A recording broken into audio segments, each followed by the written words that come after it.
Muito boa tarde, meus nobres irmãos e irmãs, filhos queridos de Nossa Senhora.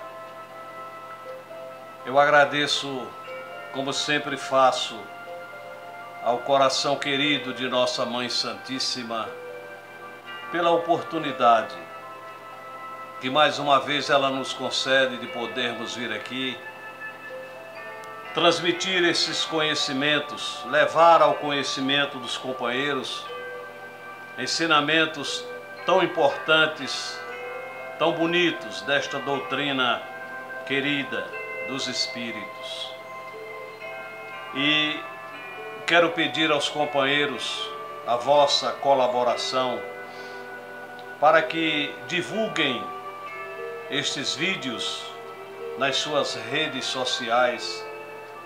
Deem o seu like, inscrevam-se, porque toda vez que for publicado um vídeo, será transmitido para os companheiros. Eu agradeço essa ajuda. Lembrando que o nobre Emmanuel sempre dizia: a maior caridade que se faz à doutrina espírita é a sua divulgação.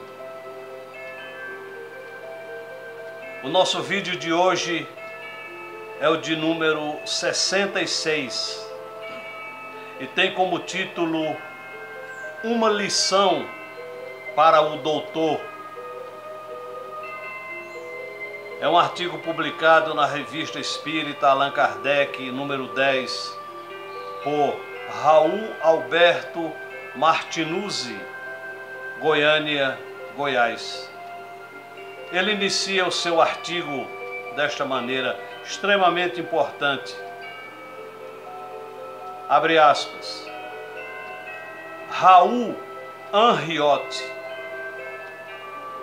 falecido em 1939, foi, sem sombra de dúvida, o que a parapsicologia denomina um sujeito muito dotado e o Espiritismo chama de um grande médium.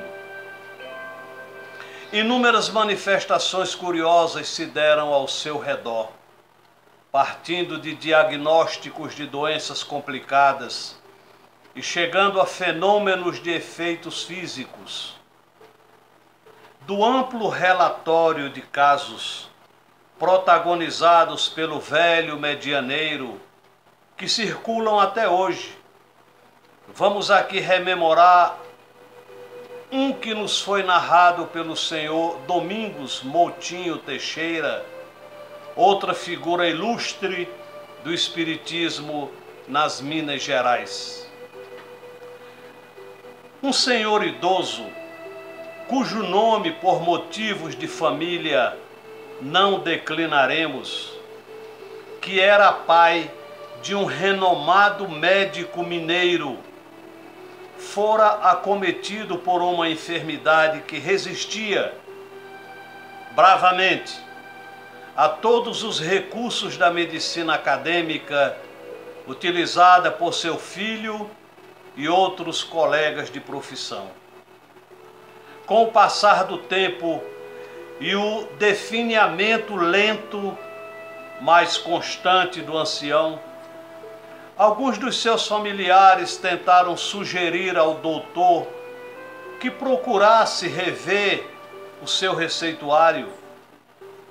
Orgulhosamente, porém, o jovem médico retrucou que seu pai tinha o privilégio de estar contando com a assistência de alguns dos médicos mais caros e mais solicitados pela fina nata da sociedade. Apesar da empáfia do médico, o enfermo continuou a definhar. Certo dia, aproveitando-se da ausência do doutor, um dos seus irmãos solicitou a Raul Henriot, o médium, que comparecesse à cabeceira do doente, visando a obtenção de alguma forma de auxílio espiritual.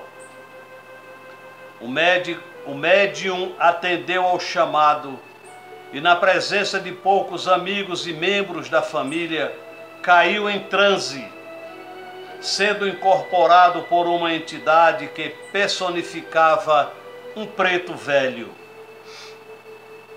Jesuíno era o nome da entidade.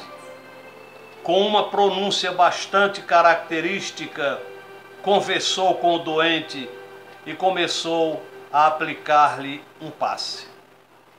Nesse instante, irrompe pelo quarto o outro filho do velho, o doutor, que com palavras bastante ásperas lamentou o pouco que os seus familiares faziam dos seus conhecimentos, a ponto de irem buscar um homem ignorante que mal sabia falar, para interferir no tratamento do seu pai. Diante de tais acontecimentos, a voz doce e calma de Jesuíno se modificou e o médium Raul Henriot teve a sua postura inteiramente alterada. Foi com uma voz firme e que não disfarçava um ligeiro sotaque francês e a elegância de um nobre, que dirigiu-se ao jovem acadêmico. Se é esta a sua vontade, meu jovem colega, vamos ter uma conversa de especialista para especialista, pois o meu peito foi agraciado com todas as honrarias e condecorações que pode receber um médico na França.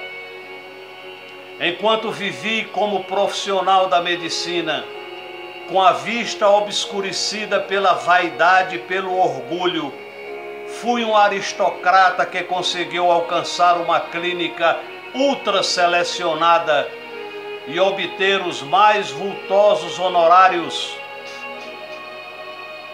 Naquele tempo, doutor, eu era muito semelhante ao que você hoje demonstra ser. Após tal introito, na mais sofisticada terminologia técnica, a entidade comentou com o seu colega terreno a doença que corroía o organismo do seu pai e os motivos pelos quais o diagnóstico feito pelo acadêmico não havia sido correto. A precisão dos conceitos emitidos e o requinte da terminologia empregada pelo doutor do astral abalaram profundamente a arrogância do jovem que tentava, sem resultados, descobrir uma falha, um deslize, por menor que fosse, que pudesse reforçar novamente a sua incredulidade. Agora, a entidade espiritual completou: se você quiser ainda maiores detalhes sobre o mal que rouba a saúde do seu pai, leia a página 317 do livro que ontem à noite você trouxe e colocou em sua estante. Lá está a detalhada descrição de tudo que acabamos de comentar aqui. Confuso e inteiramente assombrado, uma vez que nenhum dos seus familiares poderia saber do tal livro, o doutor correu ao seu quarto e, emocionado, constatou a correção de tudo quanto lhe fora dito, até mesmo o detalhe da página que ele próprio desconhecia. Os presentes à cabeceira do doente e que serviam de testemunhas atônitas para o que se passava, puderam notar a modificação da expressão do jovem médico quando este retornou ao quarto do seu pai. Sua arrogância havia desaparecido. Seus olhos estavam marejados de lágrimas. e sua voz saía a custo quando ele balbuciou: doutor, o senhor está com a razão. Ajude-me agora a salvar o meu pai.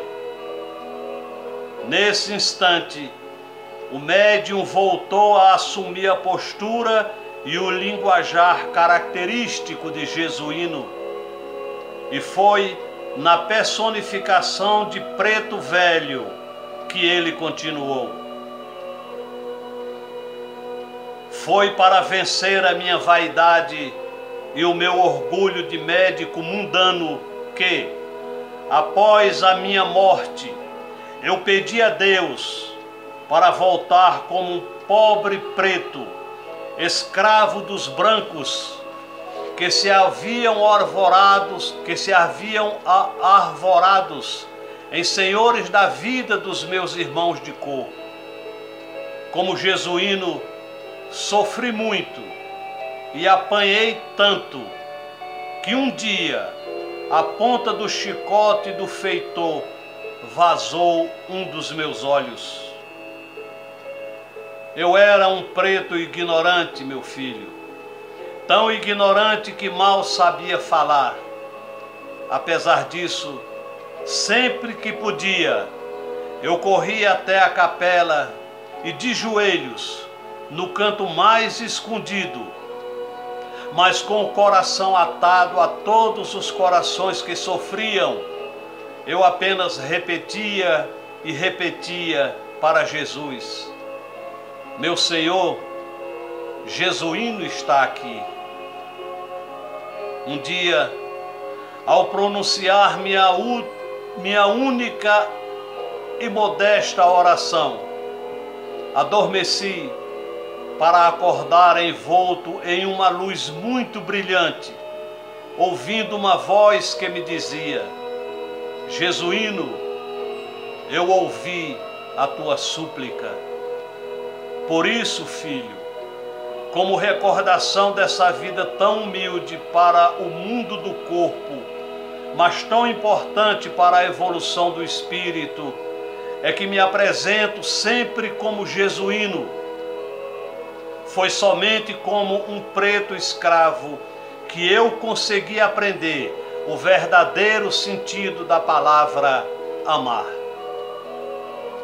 Poucos dias após os acontecimentos aqui comentados, as testemunhas do caso tiveram, satisfeitas, a prova de que uma dupla cura fora realizada, através da mediunidade de o doente do corpo abandonara o leito inteiramente restabelecido, e o doutor, antes doente do espírito, abraçara a doutrina do Cristo e passara a dedicar uma parte do seu tempo para atender aos pobres e desvalidos. Meus irmãos, vejam a beleza de uma mensagem como esta, para que possamos aprender de uma vez por todas que o orgulho, a vaidade, não nos leva a lugar nenhum. E nosso Senhor Jesus Cristo tanto combateu isso no seu tempo e deixou essa lição para todos nós: o respeito ao nosso semelhante, o respeito ao nosso próximo, a prática da aquisição dessa virtude tão sublime, a humildade, o respeito. E ele mesmo aqui resumiu aquela lei mosaica, os 10 mandamentos, em 2: amar a Deus acima de todas as coisas e ao teu irmão, ao teu próximo, como a ti mesmo. Aí está a lei e tudo que os profetas disseram. O Evangelho de nosso Senhor Jesus Cristo tem tudo o que nós precisamos para corrermos atrás, buscarmos a conquista da nossa felicidade. Basta seguir tudo aquilo e adianto, sinceramente reconheço, não é fácil, dada a nossa ainda condição inferior diante da evolução. Nós somos espíritos muito carentes pelos inúmeros erros cometidos em existências passadas e que agora nós temos que correr atrás desse prejuízo que nós causamos a nós mesmos. É por isso que estamos neste mundo de expiações e de provas, sofrendo, vendo os nossos entes queridos sofrerem, vendo as pessoas sofrerem, e muitas vezes não podemos fazer quase nada para acabar com isso. Apesar de no coração termos o desejo de que ninguém sofra, mas é da lei e nós não podemos ir contra ela. Tudo o que precisamos está no nosso Evangelho. É um presente de Jesus para cada um de nós. Que possamos ter tempo, porque o problema hoje em dia de muita gente é não ter tempo para estudar, para aprender, para ensinar. Brilhe a vossa luz, já dizia nosso Senhor Jesus Cristo. Mas para que essa luz brilhe, nós temos que conquistá-la. E a conquista dessa luz é trabalho individual de cada um de nós. É trabalho nosso. E essa luz simboliza a aquisição de conhecimento. Porque somente a luz do conhecimento afastará de nós, destruirá em nós as trevas, as sombras da ignorância. E é essa ignorância que destrói o ser humano. O ser humano, o espírito humano, ele não é essencialmente mau. Ele é ignorante. Por essa razão que nós temos que estudar, aprender e não ficar com esse conhecimento somente para nós, porque isso seria egoísmo. Distribuir essa luz, ajudar na iluminação dos nossos irmãos. E é isso que nós procuramos fazer aqui. Muita coisa nós temos a aprender, e como temos, porque os ensinamentos que existem para que possamos correr atrás são infinitos. Eu agradeço de coração aos meus irmãos que nos acompanham através destes vídeos. E quero reforçar aquilo que falei anos passados. Nesta época difícil e perigosíssima, eu vou repetir essa palavra, perigosíssima do carnaval. Não se iludam com isso. Não se envolvam com isso. Você não vai ganhar absolutamente nada. Pelo contrário, pode até perder e muito. Porque as trevas estão em peso.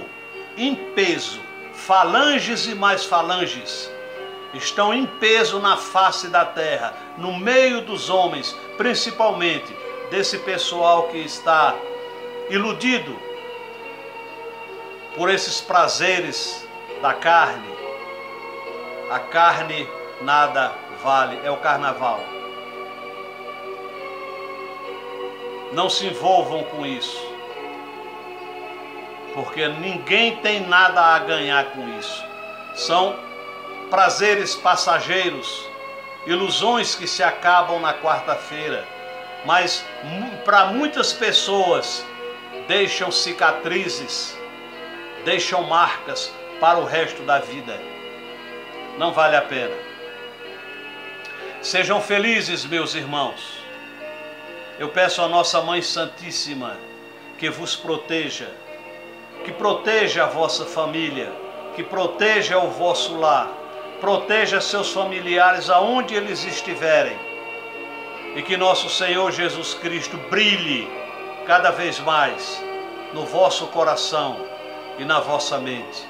Não nos esqueçamos nunca, nós somos luz, somos filhos da luz, e para essa mesma luz nós haveremos de retornar um dia. Nossa Senhora vos cubra de graças. Sejam felizes e muito obrigado pela vossa atenção. Graças a Deus, que assim seja.